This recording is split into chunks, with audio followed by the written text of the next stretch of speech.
It's the best local sports show in Jacksonville.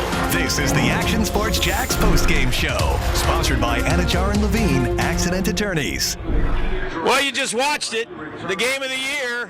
Unbelievable. We go to overtime and the Jacksonville Jaguars beat the Dallas Cowboys on a walk-off pick six from Rayshawn Jenkins, and are victorious here at the bank, keeping their hopes alive in the hunt in the AFC.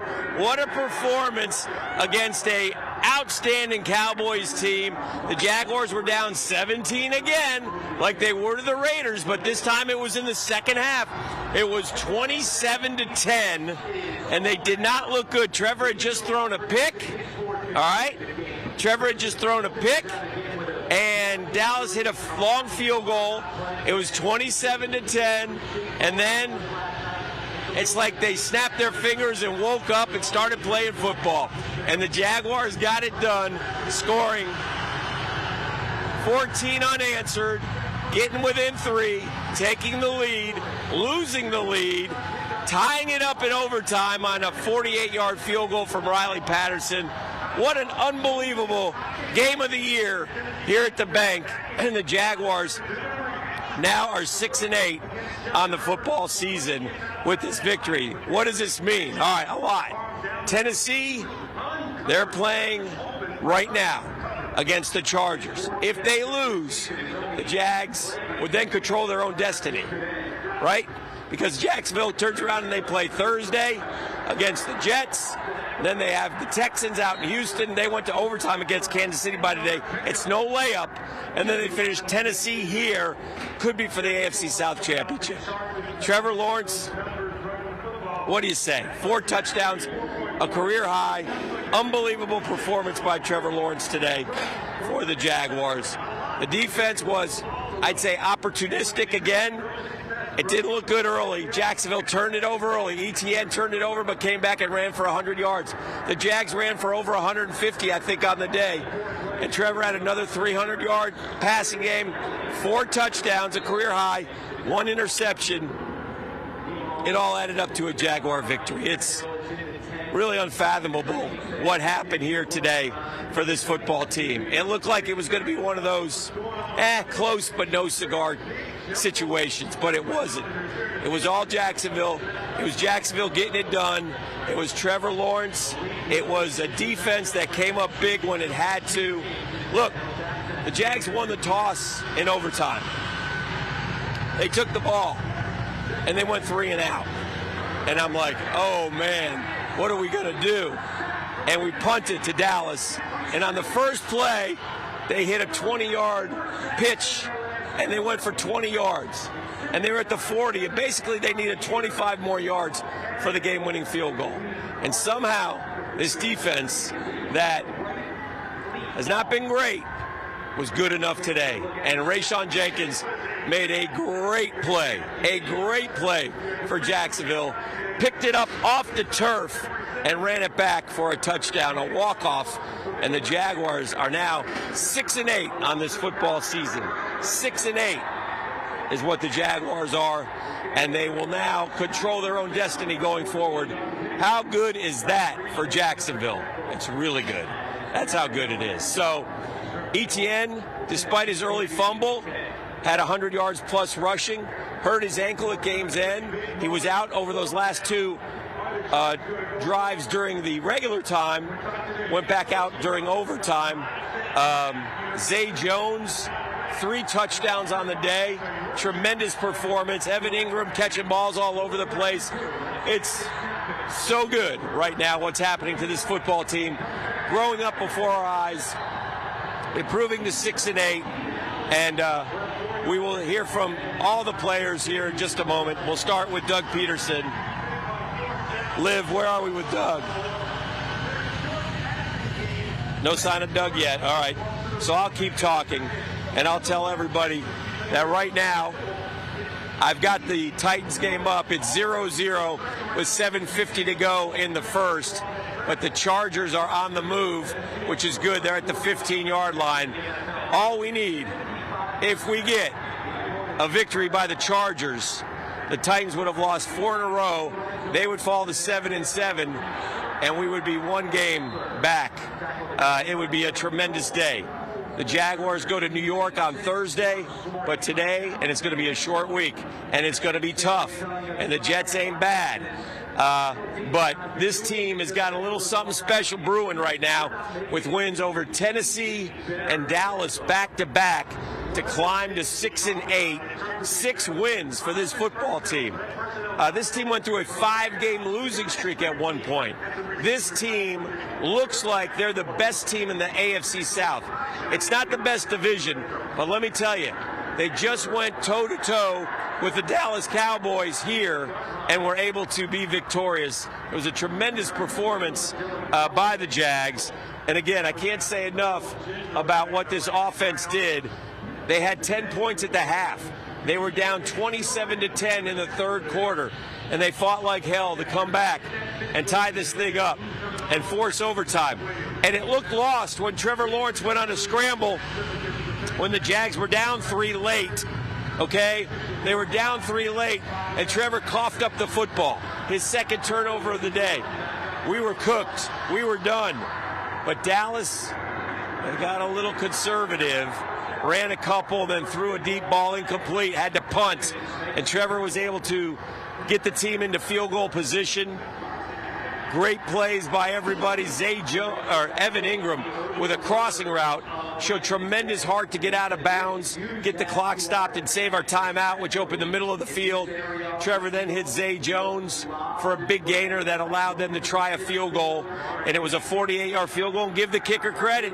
He made it, a 48-yard field goal, and that sent the game into overtime. Chargers have the ball first to goal against Tennessee. 5:30 to go in the first quarter. Good stuff happening out at SoFi Stadium. We need a Charger win and a Tennessee loss, and then we'll control our own destiny. I probably jumped the gun on that. Need to win. We need the Titans to lose this game in the most desperate way. So anyway, what a performance. And I'll tell you something else, man. Hey, Dallas fans, enjoy the ride home. It was packed with Cowboy fans today. But it was okay, because there were a ton of Jaguar fans here too. And what we had is we had a packed house. And when you have a packed house, man, you got electricity in the air. And the electricity was great. And it was fun to watch.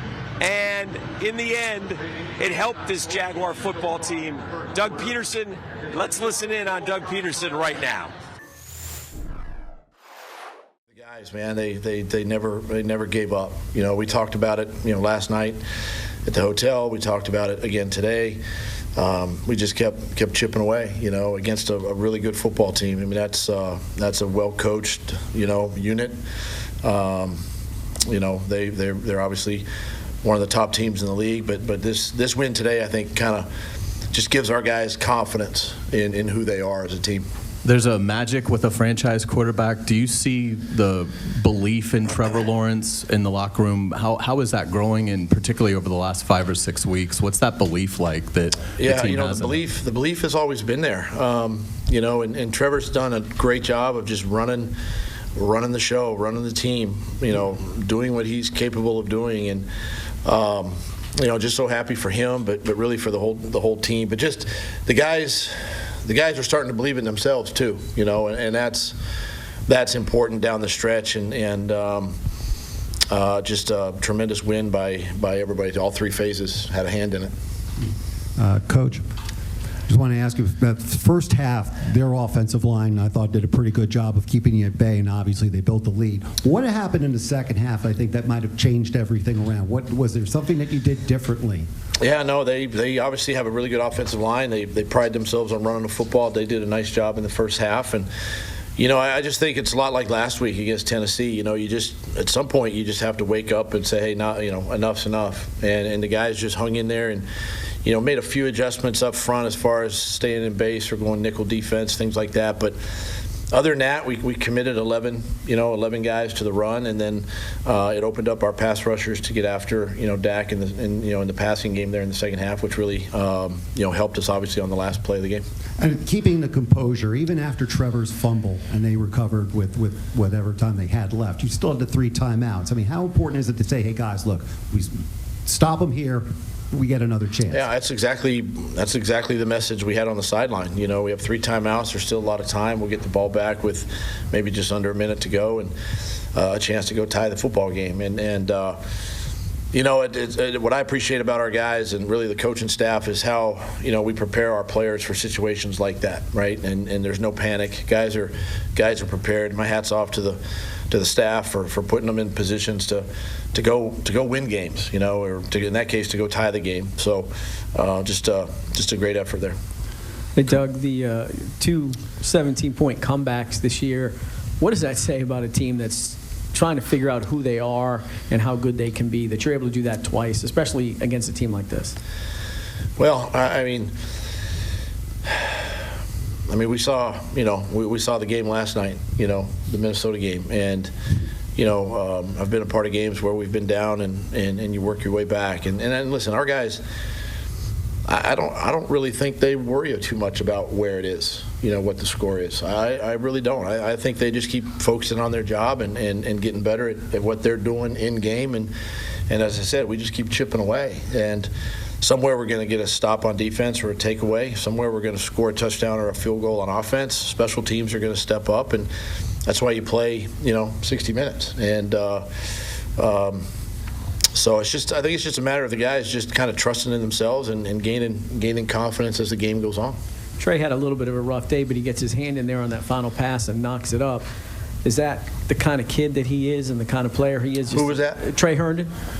Gets his hand in there on that last pass, knocks it up for Rayshawn, had a little bit of a rough day. Yeah, I think Roy had an impact on that play too as a D-line pass rush. You know, I think he maybe hit Dak's arm or something too. So yeah, I mean, you know, listen, it really, for 60 minutes and however, you know, 65 minutes or whatever it was in the game, it doesn't matter. It comes down to players making plays, and those guys, those 2 or 3 guys at that point made a play, and that's what games come down to. It just comes down to a few handful of plays, and just happy and proud of the guys for the way they hung in there. Coach, obviously, this is a 2-part, maybe a 3-part question, but this is too bad. Go slow. Okay, I will. Yogi Berra had the old saying, it's not over till it's over. We saw what happened with, obviously, the game yesterday with Minnesota and Indianapolis. So is there any kind of like a halftime speech when you know you're behind by a lot, especially against a top-tier football team? Yeah, listen, I've been around this game a long time, you know, from my dad coaching me in Pee Wee leagues to now, and there's no magical speeches. There's no words you can say. It just comes down to the players, as we talk about players making plays, and you know, our guys are playing with a lot of confidence. They're playing together. We're playing complementary football. We've you know, early in the season we probably weren't. We're doing that now, and you know, I guess the biggest thing too is if we just continue to focus on us and keep it internal, you know, I do think that good things are going to happen for this team, and they're starting to show up. We still have a long way to go, even with 3 games. We're on a short week, you know, playing on Thursday night on the road. And it's tough. You know, we got to check out the injury situation. I mean, we've got our work cut out for us still. And then the next part of the question is, do you want to see this get to a point where the Jacksonville Jaguars are no longer a trap game, that people are going to start taking your program a whole lot seriously? Well, you know, I don't get into a lot of that as much as I want our team to understand that we need to be playing meaningful football games in December and January. And we've put ourselves in that position. And so I'm proud of the guys for doing that. You know, our season could have gone sideways 3-4 weeks ago, you know, and the guys weren't going to let that happen. So I don't get caught up in all the storylines and all that could, the shoulda, coulda, wouldas. It's just a matter of those guys in that dressing room believing in themselves and getting the job done. Doug, against this defense, you're going to have to run the ball effectively, and Travis did that, and the stuff he ran with Jamal, nice little change-up and everything. Talk about how much that helped Trevor, and then, you know, you went back to Travis almost immediately, right back in the game after the fumble, and, you know, the confidence you have in that kid obviously is pretty high. So how much did the overall run game help you today? You know, we felt like we had to try to run the ball today. You know, it's a good pass defense, and they're good on third down. They create, we saw the pass rush and how dynamic it is. So we felt like we had to give the run game, a serious consideration today, and offensive line did a nice job. We had some misdirection runs too. You saw Agnew on the perimeter, and of course TJ, between the tackles and things like that. And Jermichael Hasty had a couple nice runs in there. So, just being able to keep a defense like that off balance and not really knowing where the run's coming from opens up some of the movement game, opens up some of the play action stuff, and it's just it was just great to see that our guys were able to kind of do that and create those opportunities, offensively. With the ball security on Travis, you just keep working them and working them. Yeah, with Travis. It's like a quarterback. If you throw a pick, we're gonna put the ball back in your hands the next time we get a touch, and I wanted to make sure that he, Travis knew that we still have a lot of confidence in him, and we're gonna keep feeding him the football, and he did a nice job after that, and we just got to keep coaching him and making him understand that, hey, listen, ball security is everything. Coach, 4 touchdown game today for Trevor, but talk about how your receivers today stepped up big to make that possible. I mean, these guys it's an unselfish group. They work hard in practice every single day. You never know who's going to get the hot hand, in a game.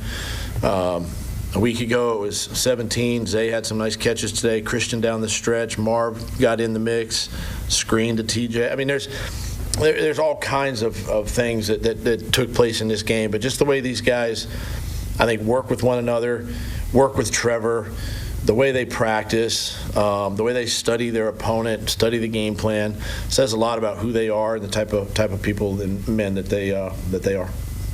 Hey, Doug, Cam Robinson, Jawan Taylor, can you update us on those? Yeah, I'll check with Ferg when I'm done here. I don't have any updates right now. Okay. Is there a fear that it's a severe one on Cam? I don't want to speculate. Okay. Yeah. Sometimes coaches just get a feeling about a team.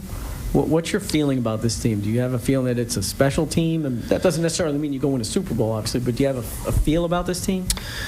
It's a special team in the sense that I'm seeing this group starting to come together, playing that complementary style of football.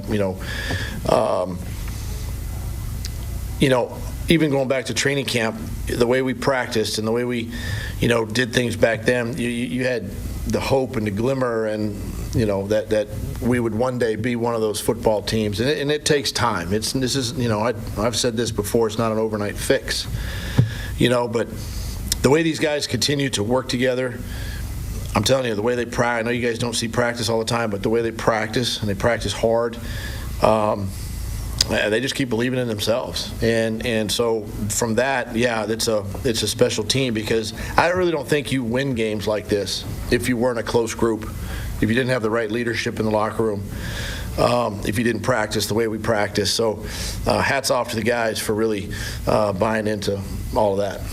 Thanks, Coach. All right, guys. Thank you.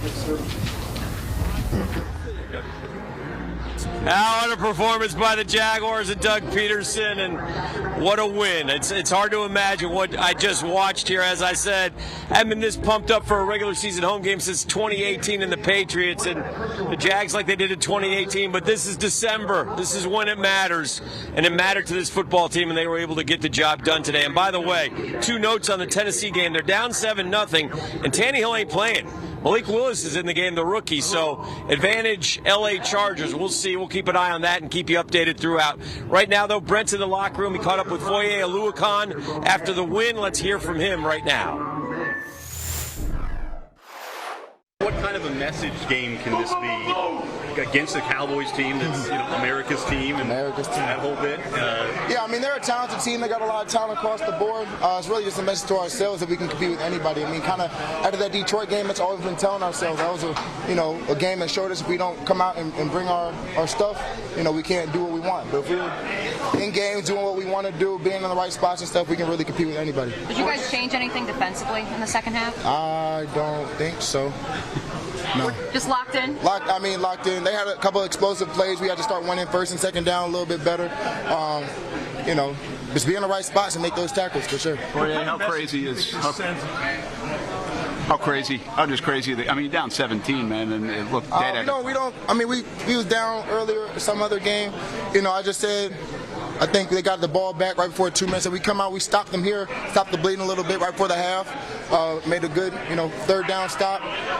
Came out of halftime, we was firing, holding them at first. They got a couple field goals, but we started settling in, and then just be in the right spots, make the stops we're supposed to make, and then our offense is going to take it over. How resilient is this team? Oh, the turnovers, you bounce back. Some bad plays, you bounce back. I think the biggest key of the game was that Trevor fumbled, unfortunately, but we had 3 timeouts left. We didn't stop. A lot of teams might kick it in. Like we're a minute left. We got 3 timeouts left. Make those stops as soon as possible. Get the ball back to offense. And I just know how explosive they can be. They did what they needed to do to get that field goal. That's Foye Oluokun, and what a performance by the Jaguars. Look, the defense gave up 34, but Dallas had scored at least 24 points, 7 straight games. Jags defense also contributed the 6 most important points at the end of the game in overtime. Offensively, 40 from Trevor Lawrence and the fellas. Christian Kirk had a big game, almost 100 yards in receptions. Brent talking to him after the game as well. Never ceases to amaze you. The resilience of this team. I mean, you got to drop. Trevor has a turnover. Etienne's got a fumble. I mean, the defense giving some stuff up. You just keep coming, don't you? Yeah, it shows the type of character that we have. It takes a lot more than just one play to lose a football game.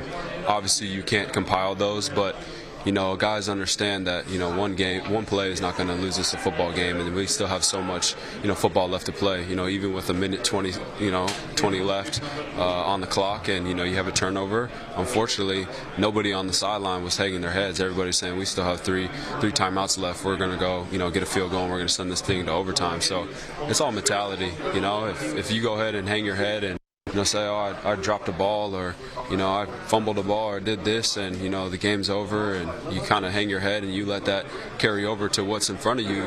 It blocks your view from what's in front of you. You're responsible for your responsibility on that play, and so we do a great job of that, and everybody did it today. You know what you were doing when Rashawn picked it and started running? I think I just dropped my helmet and just kind of stood there and kind of have the same kind of attitude that I do now, where I'm just like, what just happened, but obviously extremely happy, made it easier on us. Offense didn't have to go back out there and try to score points. You guys have gone through some tough times early in the season. What's this mean for this team to win on the stages you've won the last couple of weeks and really must-win situations? Yeah, it kind of goes back to what you said, just resiliency, and I was talking about it earlier. We had a month in October where we lost 5 games, and nobody packed it away. Nobody said our season's over. We knew everything we had in front of us, and it just goes to show how long the season is. And when you get to this point, you start playing meaningful games in December and January. The intensity starts to rise a little bit, and it's do or die. And we're working every single day to make our season the season we want it to be. They're a dangerous group right now, ladies and gentlemen. They believe in each other. They believe. They get down 17. They don't flinch. They've done it twice this year. It's been some of the most incredible football that we've seen. The Jaguars break a 20-game losing streak, an NFL record against the NFC, with the win over the Dallas Cowboys today as well. Trayvon Walker wasn't able to go. He had a high ankle sprain. Arden Key stepped into his place and had a sack and a half. I think he had 2, but had a tremendous game. Brent catching up with him just moments ago. He a dog. He a dog mentally, and he's big on details. I didn't realize it till I got here at Jacksonville how detailed he was about his work. If he made that play, he probably studied that play on film numerous of times this week, and he showed up and showed out. Sorry I got in late, but how big of a W just for this team where you lost 5 games in October, and now you're right in the mix. Yeah. Man, it's big. This week, last week, this week, we got to keep going. We know and understand as a team, if we lose, we out the playoff. If we win, every game from here on out, we're going to get in the playoffs. And I think everybody having that sense of urgency, big on details, they're focused in more. There's not a lot of lackadaisical days that we have, or not a lot of bad days that we have. I think everybody know exactly what we got in front of us, and we just attacking it. Why does this team have a resiliency trait about it? That's just how we built. To be honest, I can't say that it happened training camp or anything like that. I got to give it up to the guys upstairs that brought the guys in and knew what we was missing and brought the right guys to come in, and we just all gelled in together. By the way, if you're scoring at home, Trevor Lawrence now has 24 touchdowns and 8 interceptions. So 3-to-1 ratio is tremendous. Another 300-yard game. He's knocking out, exercising every demon, every ghost that he's had. He's doing it. He's got fourth quarter comebacks. He's got an overtime win. He is doing it all for the Jaguars. I want to set for you real quick what the AFC South looks like going forward here. Now, Tennessee is down 7-0 to the Chargers. Their backup quarterback is playing football right now. It's in the second period, so still a lot of football left to be played. If they win, they're still in good shape. They would be 8-6. If they lose, they're 7-7, and the Jags would then control their own destiny. Jags still have a tough road. Don't take anything for granted. Despite beating Tennessee, it's the NFL. Despite beating Dallas, it's the NFL. The Jets are a good football team. They've got them on Thursday. Short week. Then they got to turn around and go to Houston. Houston just battled Dallas to the end and took Kansas City to overtime before losing. And they beat the Jags 8 times in a row. And then they'd wrap with Tennessee here. Quite frankly, Tennessee might be the easiest game of the 3 left on the schedule because it's here and because they're beat up and they're not looking very good at all. So that's the situation for the Jacksonville Jaguars. And if they were to win the AFC South, also keep in mind, we would host a playoff game. That's how it works on Wild Card Weekend. We'd be right back here at the bank watching some football, postseason football. Could you imagine that? So, gosh, there's a lot to go here in December and a lot to happen for the Jags. What a great win today. Brandon Sheriff, big offensive lineman. Brent talked to him just a couple moments ago.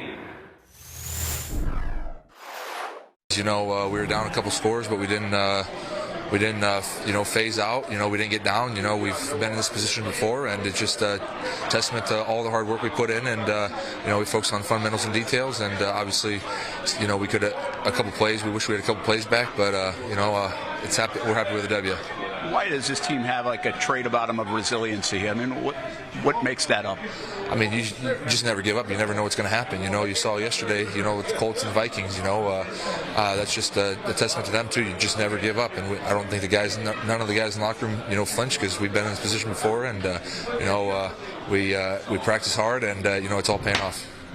We have not seen a lot of these kind of games around here. I mean, do you sense it's a big-time win for this group, for you guys, and really for the franchise? Yeah, absolutely. You know, the Cowboys, that was a heck of a team, a heck of a defense, heck of an offense, just a heck of a, like Coach said there, I mean, they're a playoff Super Bowl, you know, caliber team. So to be able to go toe-to-toe with those guys and come out with a W, that's a huge testament to the hard work and the dedication that these guys put into this game. Trevor playing really well, obviously has the big fumble. Yeah. What's it say about him to come back a couple minutes later, really, and help you get in field goal? Yeah, you know, he came over and said, we're still in this, and the defense made a big stop for us, and then Trevor made a big play with, 5 or 6 seconds left to Zay, and got a timeout there, and then Riley came in and executed, so it's just, like I said, a testament to all the hard work that everybody's put in, so I'm proud of every one of these guys. One last one for you.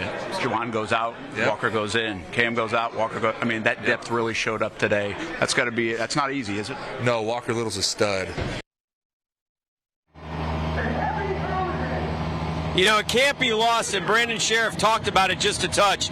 The Dallas Cowboys have one of the best defenses in the National Football League. I mean, think about that. They have a ton of sacks. They have been outstanding. They have stars everywhere. Diggs and Parsons and Lawrence. Their Lawrence, not ours. But you know what? Apparently we got some pretty good football players as well. It's been a pleasure to watch. So much fun. So happy for the fans here today. Dallas fans were here in droves, man. I get it. They haven't played here since 2006. If you live in the Southeast and the Cowboys are quite a brand. And they were here, and they left with a big fat L on their backs. And you got to love that. You got to enjoy that as the Jaguars knock off the Dallas Cowboys. That's Tennessee and Dallas back to back. Let me tell you something. Not a team you really want to line up against right now are these Jacksonville Jaguars. And again, a short work week Thursday night in New York for the Jags. But Doug Pederson's got them believing. Trevor Lawrence, I said it before. I'll say it again, he's playing elite football. And Liv, who are the two people who picked the Jags today? I'm just curious. I was thinking about, was it Stuart Weber? Did he pick the Jags? No. Was it Marcel Robinson? Did he pick the Jags? You know, was it the current Fedora leader, Sunshine and Rainbows guy? Did he pick the Jags? Liv, much like the Zay Jones pick of 2 weeks ago or 3 weeks ago, I suspect that will be playing on the show tonight as we pick the teams earlier today. I suspect and I expect to see that edited in a nice form and in a proper way for tonight's show. All right, who else do we got? You want to hear from the kicker? Let's hear from the kicker. Let's cue up Riley Pederson and give him some credit. 48-yarder, had to make it. As time expired, going to overtime, Riley comes through. It's a big win, man. That was pretty cool to be a part of. That was awesome. It was really cool to see the place packed too. That was so much fun. Huge win. Take us through the sequence there. Obviously, you kick one, you get it, but they call timeout, which is pretty common nowadays. Yeah, I figured most likely that would happen, but you can't, counter it happening. So just kind of go through your steps. I heard the whistle, in the background, so still go through it, get my foot on the ball, and then the next one, they're not allowed to do 2 in a row, so it's for sure. And just rip away and hit it good, and went to overtime, got the win. Huge win. So much fun, man. You looked like you drilled that one too. Yeah, I definitely hit it square. There's a little bit of right to left wind here going that way, so I really played it pretty straight, and it kind of tailed a little bit. But when you hit it pure, hit it really straight, it should be good for a while. So you've been under the radar a little bit. They haven't needed you in a lot of those situations, right? I mean, you made a lot of kicks, but in that situation, I mean, how big of a moment is that for you and for the team, to all the work you guys had done to make sure you got it to OT? Yeah, I mean, it's definitely such a small part. One play in a big game with so many great plays and guys playing their butts off. So I know it's a small part, but definitely huge for me. It's great for my confidence. Knowing you can make that kick is great, and but I mean, God gives you great opportunities. You got to make the most of them. So it's really pretty cool. Definitely good to have. Know that it's at least happening in a game here. So it's good. Tonight. What a performance again by the Jaguars. It was an incredible day here at the bank. Hope you made it out here. Hope you had a good time. I mean, this is what the NFL is supposed to be like. And then finally, in year 28, we're getting a reminder of what the 90s were like. I know we're only 6-8, gang, but my goodness gracious, take a step back for a minute and think about where this franchise has been over the last 10 years and have some joy for your hometown team and the way that they're playing, the quarterback that we have, the coach that we have, the players that are playing their butts off. They find a way to get it done. We got a lot coming up tonight. We're going to hear on Action Sports Jax Primetime. Brent talks to Rayshawn Jenkins. Trevor Lawrence will be talking as well. We'll have them all for you. We'll update the Tennessee game. 7-0 still, second quarter of play. Go Chargers, go. If the Chargers win, it'd be 4 losses in a row for Tennessee, and the Jags would control their destiny in the AFC South. It's an incredible story. It's the story of the year here in Jacksonville, Florida, and one we're keeping an eye on. So appreciate you hanging out with us. Hopefully you heard from a lot of the guys. You heard from Doug Pederson. Merry Christmas, everybody. Thursday night, Jags and Jets will be back, but we'll be back tonight as well to wrap everything up. I'm Dan Hicken. Thanks for the entire crew. We're here at the bank. Jags win in overtime, 40-34. It's the best local sports show in Jacksonville. Thanks for watching the Action Sports Jax postgame show, sponsored by Anajar and Levine Accident Attorneys.